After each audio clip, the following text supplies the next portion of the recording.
भारत दी इल्जाम तराशी एक hybrid war script का हिस्सा है, यानी सिर्फ और सिर्फ फिजिकल महाज नहीं है बल्कि इंफॉर्मेशन वॉर भी है। पहलगाम वाक़े का जिक्र बड़ा जरूरी है। भारत ने फौरन पाकिस्तान को इस वाक़े की जिम्मेदारी ठहराना शुरू कर दी। जो फिर इन्होंने को सबूत मंगया तो भारत उथे खामोश है, लेकिन भारतीय मीडिया अपने प्रोपेगेंडे चलाने के उत्ते चीखा मारता रहता है। दफाई माहिरीन का यह कहना है कि पाकिस्तान की मिसाइल टेक्नोलॉजी एक ऐसी हद ते मौजूद है कि भारतीय सरजमीन का एक एक इंच निशाना बनाया जा सकता है और इनू सफाए हस्ती तो मिटाया जा सकता। भारत पाकिस्तान बैनल अकवामी सतह के उत्ते बिल्कुल कला करना चाह रहा है। देखा जाए तो भारत खुद कला होया। भारत एक ऐसा माहौल बनाना चाहता है कि पाकिस्तान नू जवाब देने दे उत्ते मजबूर किया जाए। पाकिस्तान की हुकूमत उदी फौज की पॉलिसी जिहड़ी है वो जवाबी दफा दे उत्ते मबनी है, ना कि जंग करन दे उत्ते। बिस्मिल्लाहिर्रहमानिर्रहीम, अस्सलाम वालेकुम नाज़रीन, तुसीं देख रहे हो 360 डिजिटल पंजाबी और मैं थोड़ी मेज़बान शमाइला नियाज़। और तुहानू पता है कि कुछ लोग भारत की तरफ तो ये प्रोपेगेंडा चलाते फिरदे है कि पाकिस्तान चाहता है कि इंडिया नाल जंग करे, लेकिन हकीकत कुछ होर है। जो फैक्ट्स ते इंकशाफात जिहड़े सामने आंदे होए दसदे ने कि ये इल्जामात सिर्फ बयानबाजी और एक स्ट्रैटेजिक चाल है, खबरदार करने वाली गल है। सब तो पहले पहलगाम वाक़े का जिक्र बड़ा जरूरी है। भारत ने फौरन पाकिस्तान को इस वाक़े की जिम्मेदारी ठहराना शुरू कर दी, लेकिन DGISPR का यह कहना सी कि भारत ने कोई भी ठोस सबूत जिहड़ा पेश नहीं किया। पाकिस्तान की तरफों यह सवाल भी चुकया गया कि अगर पाकिस्तान मुलव्वस है तो तुसी सबूत लैके आओ सामने। जो फिर इन्होंने को सबूत मंगया तो भारत उथे खामोश है, लेकिन भारतीय मीडिया अपने प्रोपेगेंडे चलाने के उत्ते चीखा मारता रहता है। जो सबूत मंगो उदों चुप हो जाता है। इसी तरह पाकिस्तानी तजियाकारां के मुताबिक भारत की इल्जाम तराशी एक हाइब्रिड वॉर स्क्रिप्ट का हिस्सा है, यानी सिर्फ और सिर्फ फिजिकल महाज नहीं है बल्कि इंफॉर्मेशन वॉर भी है। दफाई माहिरीन का यह कहना है कि पाकिस्तान की मिसाइल टेक्नोलॉजी एक ऐसी हद ते मौजूद है कि भारतीय सरजमीन का एक एक इंच निशाना बनाया जा सकता है और इनू सफाए हस्ती तो मिटाया जा सकता है। पाकिस्तानी तजियाकारां का यह भी कहना है कि भारत की हिकमत अमली पाकिस्तान नू सिर्फ और सिर्फ गैर मुस्तहकम करन दी है, कमजोर करन दी है। उन्होंने ना सिर्फ अस्करी तौर पर बल्कि इकतसादी ते सफारती महाज के उत्ते भी वो ये चाहता है। कुछ रिपोर्ट्स तो यह दावा भी कर दिया ने कि भारत पाकिस्तान को बैनल अकवामी सतह के उत्ते बिल्कुल कला करना चाह रहा है, लेकिन हालांकि देखा जाए तो भारत खुद कला होया पे। वो पाकिस्तान को तनहा करना चाहता है ताकि पाकिस्तान की तरक्की ते इस्तेहकाम दे विच रुकावट पा सके, जो कि कामयाब नहीं हो सकता।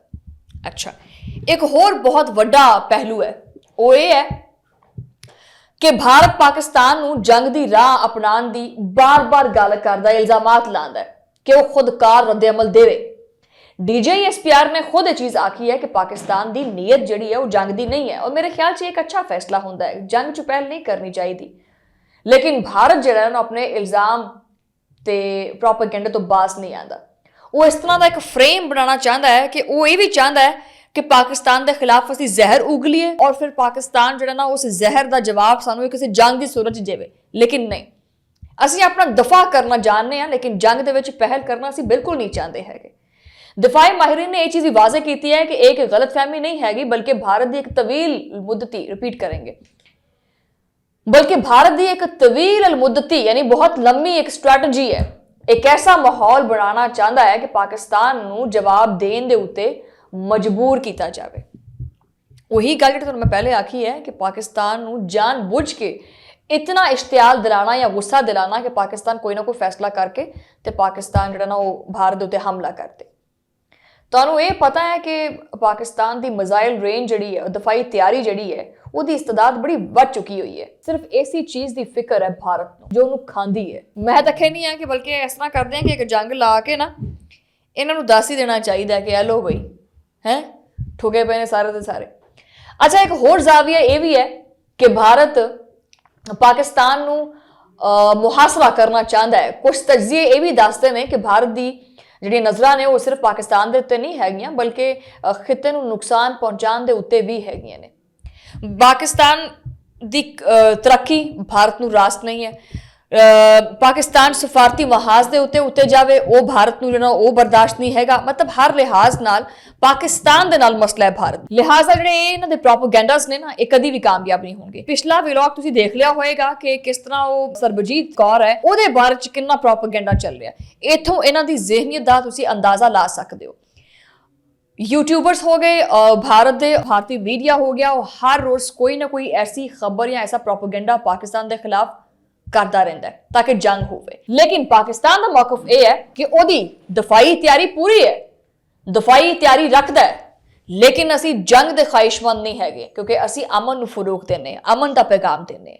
और यह भी गल वाजे है, इत्थे वाजे होवे कि पाकिस्तान की हुकूमत, ओदी फौज ਦੀ पॉलिसी ਜਿਹੜੀ ਹੈ ਉਹ ਜਵਾਬੀ ਦਫਾ ਦੇ ਉੱਤੇ ਮਬਨੀ ਹੈ, ਨਾ ਕਿ ਹਮਲਾ ਆਵਰ ਹੋਣ ਤੇ, ਨਾ ਕਿ ਜੰਗ ਕਰਨ ਦੇ ਉੱਤੇ।